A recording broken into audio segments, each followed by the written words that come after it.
Welcome back to Inside Michigan Football. Joined by one of my absolute favorite members of this staff, Ben Herbert, strength and conditioning coach. And first of all, Ben, thanks for joining me. Second of all, Coach Harbaugh always talks about how you are the key to this program and your influence on the guys, the influence on the coaching staff.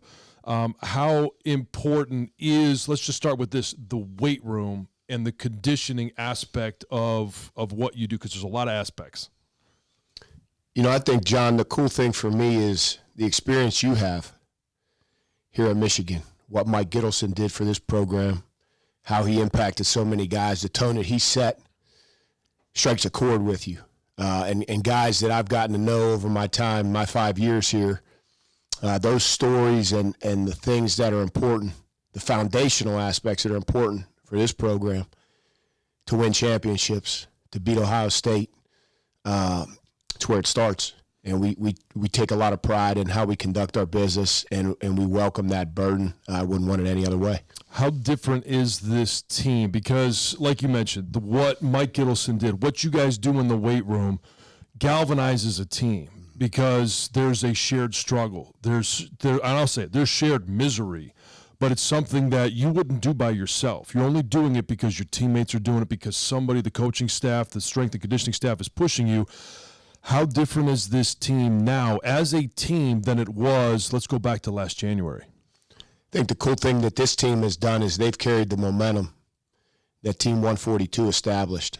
When we started in January, they understood there's a small gap that needs to be closed for us to win a national championship, which is one of our 4 goals. They understand what that looks like. Even though it may appear to be small, there were many things that we needed to do and that we needed to do better. And fortunately, they understood that. And when we started that journey in January, 6 days a week, from then until now, some of that time, has to be voluntary, which is fine, but that word, how our guys interpreted voluntary, 6 days a week, week after week after week, the sacrifice and the commitment mentally and physically that entails, especially in the summer months, is significant, right? There's a price that has to be paid. That sacrifice, leads to, you want to talk about when everyone's sacrificing time away from friends, family, potential weekend vacations, all these different things. That's a significant thing. And that's myself and my staff, and that's every guy that comes in to train on that day is making that same sacrifice and that same commitment to excellence and to what Michigan football, to me, deserves. We talked last year about Aiden Hutchinson, and you shared his example about how he came in and said, hey, I want to be wrung out of everything I possibly have. And you mentioned that standard moving forward. And they're creating that momentum last year. This team has picked it up. Who are some of the guys that have stepped into that weight room as upperclassmen and said, hey, I want to do that same thing. I want to set that standard for this team, Team 143. I think the best thing about this team, and as I reflect back to teams that I've seen be successful over time, is our best players are those guys. You look at guys like Blake Corum, J.J. McCarthy. We could go down the line, even a new guy coming in that was Willing Olu and how he conducted his business. Literally, who are the best players on Michigan football? And that's the answer to your question, is your best players, a continuation of Hutch, because that's what he was, a great player, great worker that was always looking to do more, right? Do it intelligently, but to do more, to do it better. And it's that tone was set, and this team has carried it forward and continued to just build upon that mentality. You and I have both seen guys that are weight room warriors, and then they get on the field, and you're wondering what happened.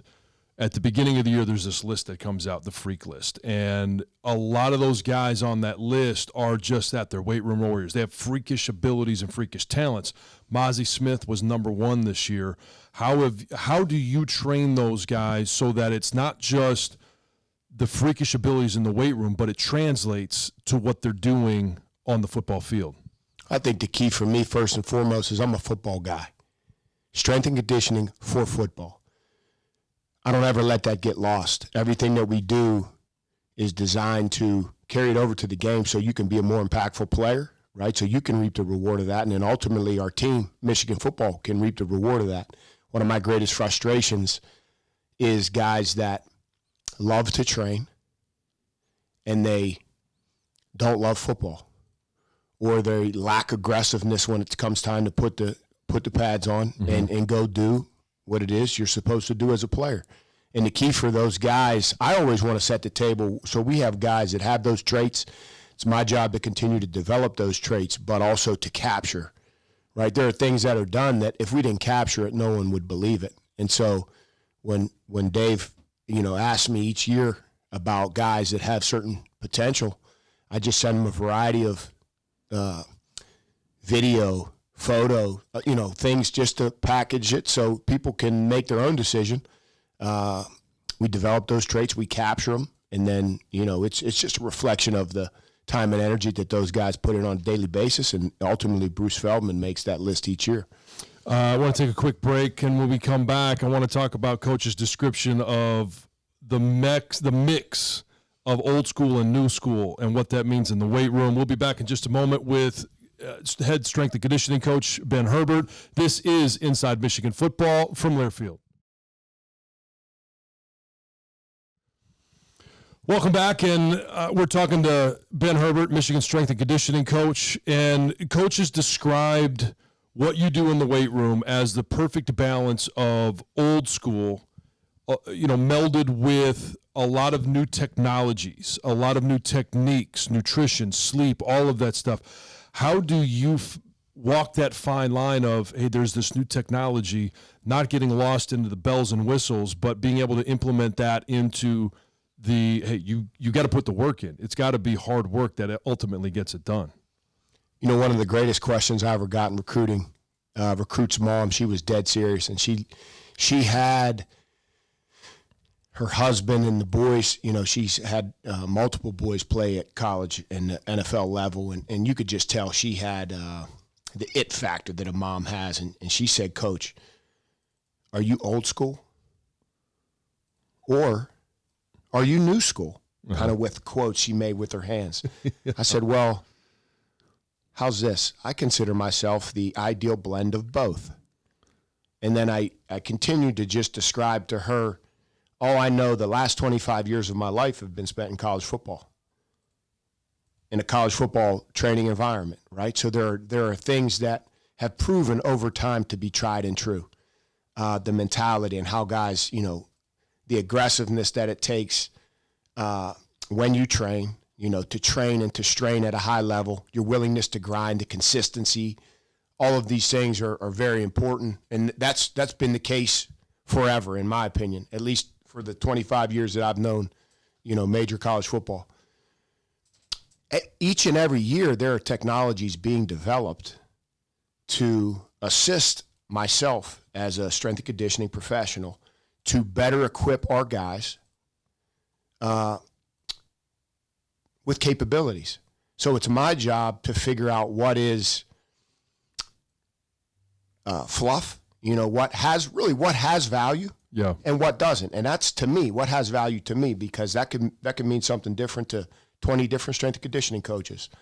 But it's my job to find these new technologies or newer technologies, figure out if it can impact our program in a positive way, then make the decision that yes, it can once it's been vetted, and then we incorporate it, and we then reap the reward of it. What happens is if something is cute, it may look amazing. If you don't vet it thoroughly, you want to be on the cutting edge, so to speak. You want to gain attention for being on the cutting edge.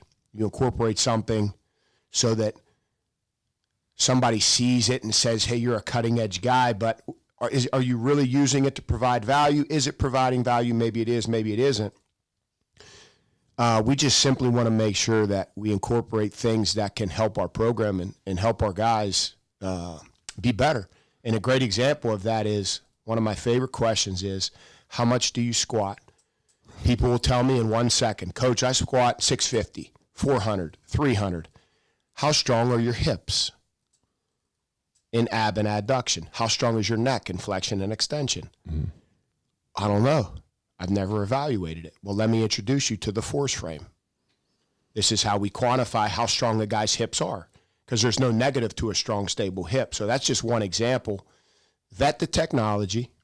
If you decide it has value, then incorporate it so that Michigan football and all of our guys can reap the reward of the different things that are out there that can benefit us. You mentioned neck strength, and I think everybody looks at football players and they're like, my God, their necks are huge, right? And there's common sense says you've got to have a strong neck. And I was talking to Mike Gittleson about this. I know you've had conversations with a number of people about this, but the importance of neck strength in preventing head injuries. How much time do you spend working on a guy's neck strength simply because you know how much it helps prevent injury? It's a major factor in what we do from a programming standpoint, because when you improve the strength of the neck, really the traps, it plays a significant role, in my opinion, of protecting the head. No different than how we train the 4 rotator cuff muscles to protect the shoulder, or how we train the hip, how we train the ankle, right? Different things that we do, the neck being one of those most significant areas to address. So it's same thing. How strong is a guy's neck? We have the ability to put a numerical representation on that. He's 257, which is an F, or he's 870, which is an A+. And then there's a grading system, A+, A, B+, B, C, D, F. We know exactly where a guy falls. Most importantly, he knows. So when it's time to train the neck, he views it as a significant priority, right? He prioritizes it. And then we could quantifiably track it as he invests time and energy. He grows and develops in that area, and we capture it along the way. But when you have that quantifiable number, combined with how much you emphasize it, it gives you the best of both worlds. Coach, I appreciate it. I know you're a busy man, and we're going to get you off, but look forward to seeing your team, part of this team, go out there and get another Big Ten championship. John, I appreciate it.